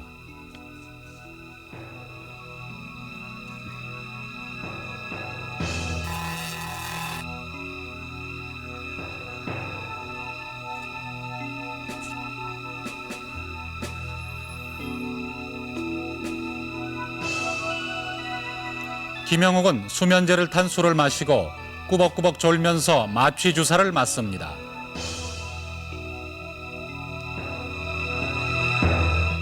그날 밤 김영옥은 화물로 포장돼 비행기로 서울에 압송됩니다.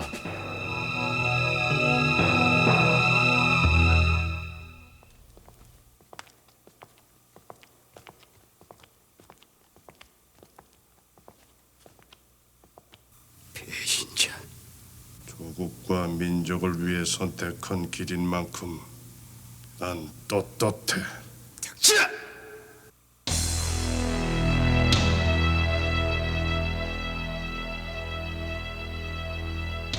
오작교 작전은 김영옥을 서울로 납치해와 살해했다는 설인데 과거 동백림 사건과 김대중 납치 사건으로 국제적인 비난을 면치 못했던 공권력이 똑같은 수법으로 김영옥을 납치, 살해했겠느냐는 의문을 제기하는 사람들이 있습니다.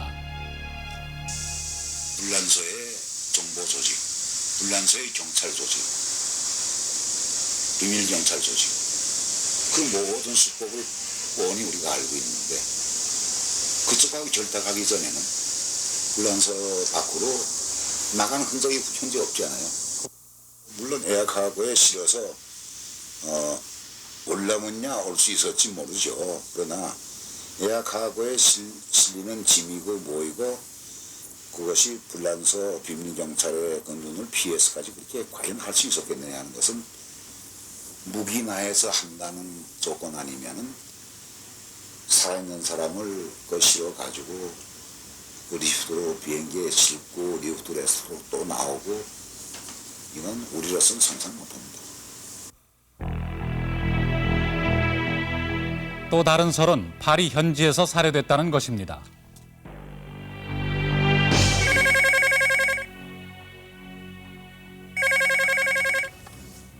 네. 네. 알겠습니다. 10월 1일 김영옥이 파리에 와 있을 때 이미 파리 중정 책임자는 서울로부터 명령을 받습니다.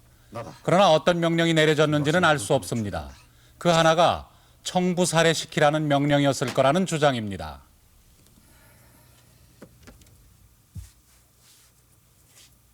파리에 대사관을 둔 세계 나라들이 150개국쯤 되는데 그 대사관 직원이라는 신분증을 가지고도 스파이 행위를 하고요. 그것이 사실이에요. 그렇기 때문에 거기 대사관 직원들이나 각국의 정보원들이 그 현지의 범죄 조직하고 관련이 없다고 볼 수 없습니다. 그리고 파리에는 그런 범죄를 도맡아서 돈을 벌려고 하는 그런 조직들도 사실 있거든요. 살인청부라는 말이 있죠. 또 한 가지는 파리 대사관으로 납치해와서 공작원이 직접 살해했다는 설입니다.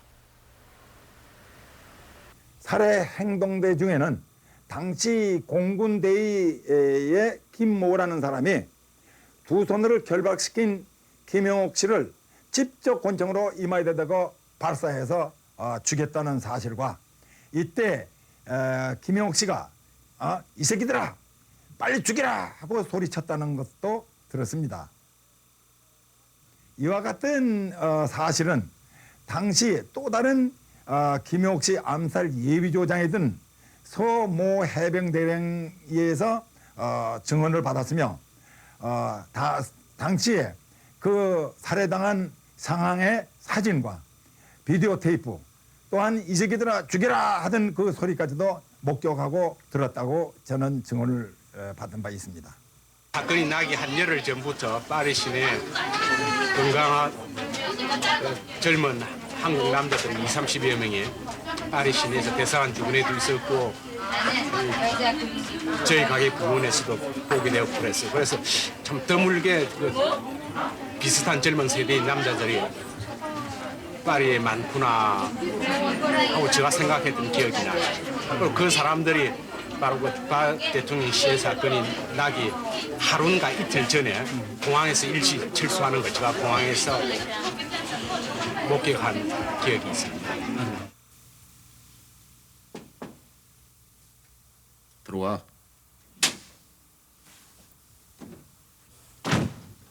파리에서 보낸 겁니다. 그래?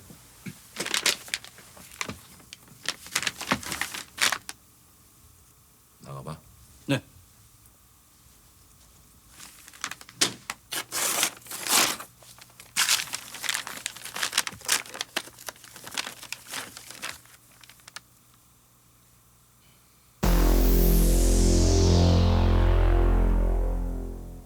그동안 김영옥 실종설들의 대부분은 흥미 위주로 김영옥이 누구에게 어떻게 죽었는가를 밝히는 데에만 매달려왔습니다. 그런데 우리는 여기서 추리의 방향을 한번 바꿔봤습니다.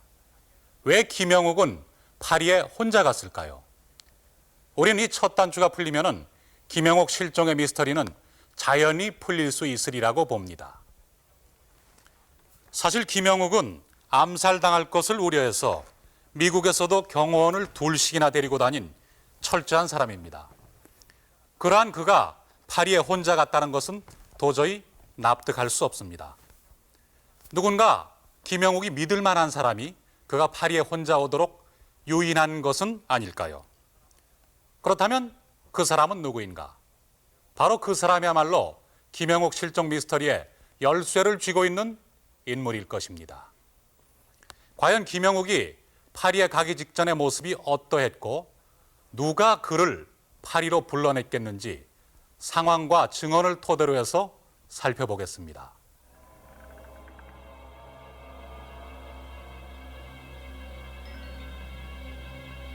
김영옥은 파리로 가기 전에 회고록에 서문을 씁니다.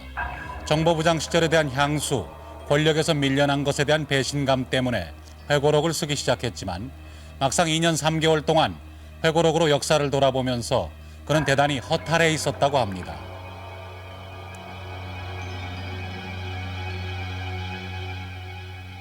김영옥이 파리로 가기 전날 김경재는 김영옥 친필 사인의 회고록 서문을 받습니다.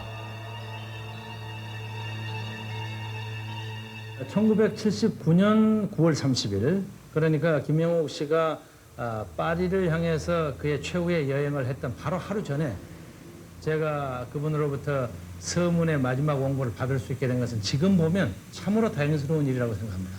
그러니까 그는 한 인간으로서 그리고 한 사나이로서 그가 하려고 했던 것을 일단 대단원의 막을 마친 셈이 됐죠.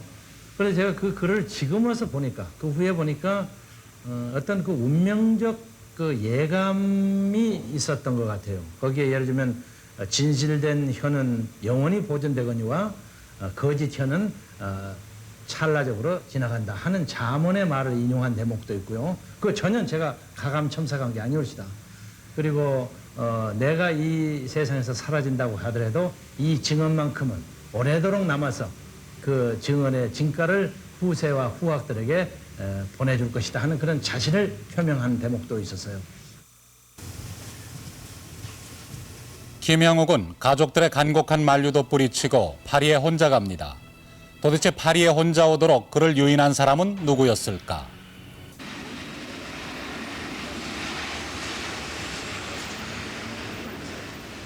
김영욱은 파리에서 문제의 동양인을 만났습니다. 문제의 동양인으로 그동안 의심받아온 사람이 파리에는 둘이 있습니다. 그 첫 번째 사람이 당시 파리 특파원입니다. 김영욱이 의심하지 않고 누구보다도 신뢰했던 사람으로 파리에 오면 함께 어울렸던 사람입니다.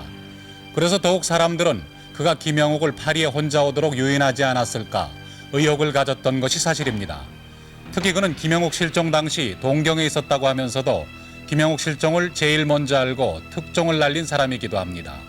과연 그는 김영욱 실종에 아무런 관련도 없는 것일까?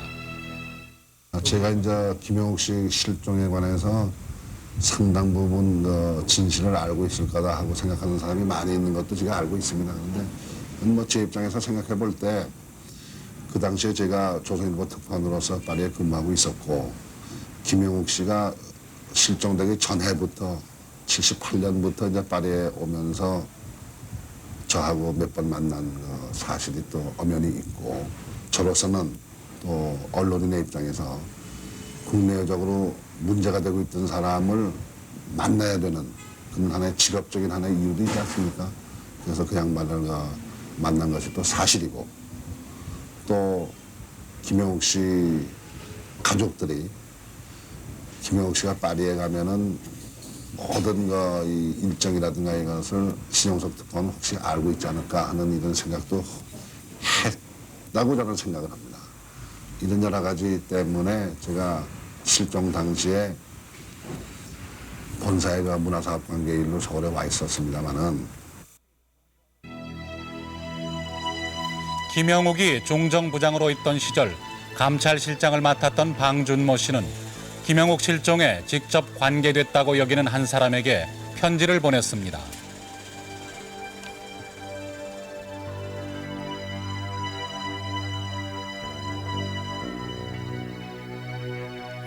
김영욱이 암살당한 지 10년이 넘었는데 그동안 대의 명분과 공무라는 합리화로 마음을 달랬겠으나 얼마나 괴로웠겠습니까? 방준모 씨가 김영욱 실종의 혐의를 두고 편지를 보낸 사람은 바로 당시 파리 중정 책임자입니다. 문제의 동양인으로 지목되고 있는 사람 중에 하나입니다. 실제로 이 파리 중정 책임자는 김영욱의 가족들에 의해 실종 사건의 주모자로 미 법원에 제소된 적도 있습니다. 그러나 취재팀을 만난 본인은 10월 1일 파리에서 김영욱을 만난 것은 사실이나 그 이후의 일에 대해서는 아는 바 없다고 말했습니다.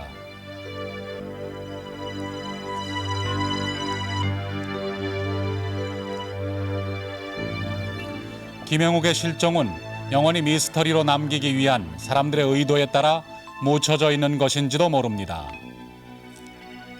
사실을 말할 수 있는 사람들 박 대통령과 김재규는 이미 모두 고인이 됐습니다. 김영욱이 실종된 지 불과 20여일 후에 궁정동의 총소리와 함께 그들의 시대가 그들의 죽음으로 막을 내렸습니다.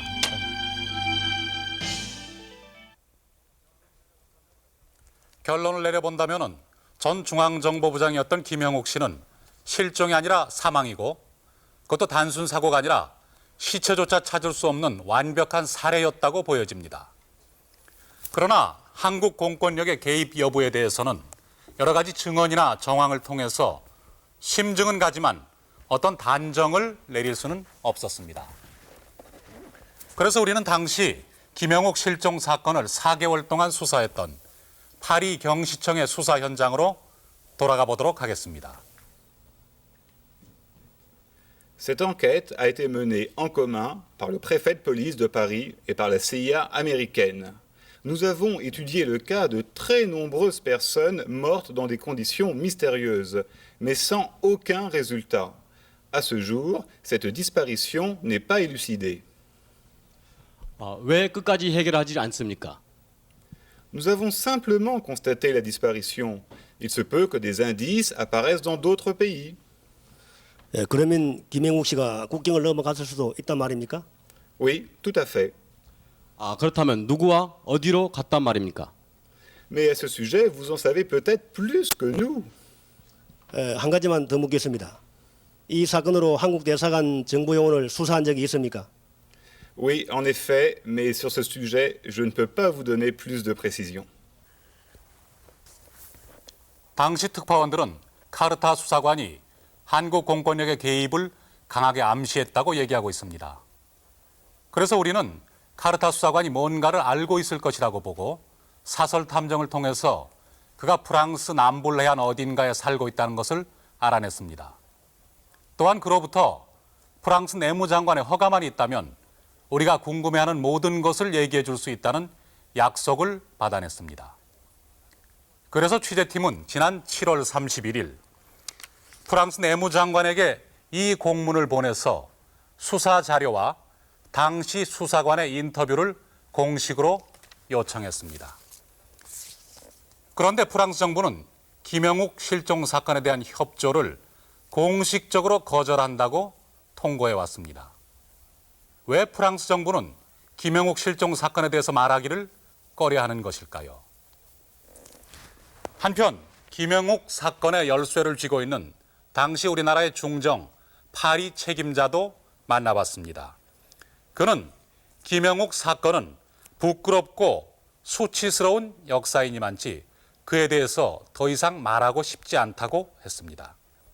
또한 김영욱 사건에 대한 조사는 우리나라의 국익에 전혀 도움이 되지 않는다고 말하기도 했습니다.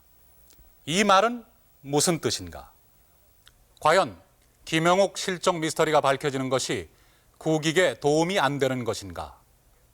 그러면은 계속 미스터리로 남겨둠으로써 김영욱 얘기가 나올 때마다 한국의 공권력의 의심을 받고 도덕성에 상처를 입는 것이 국익을 위하는 길인가? 우린 이제 선택해야 합니다. 김영욱 실종 사건은 결코 영원한 미스터리가 아닙니다. 지금도 사건의 열쇠를 쥐고 있는 사람들이 분명히 살아있느니만치 우리 정부가 적극적으로 공식 수사에 나서기만 한다면 진실은 밝혀질 수 있습니다. 그 진실은 여러 사람이 의심해온 그대로일 수도 있고 어쩌면 전혀 엉뚱한 것일 수도 있습니다. 그러나 그 결과에 구애받지 않고 떳떳하게 나서서 밝히는 것만이 진정한 공권력의 의무이고 명예회복의 길일 것입니다. 다큐멘터리 극장 김영욱 실종 미스터리 2부작을 모두 마치겠습니다.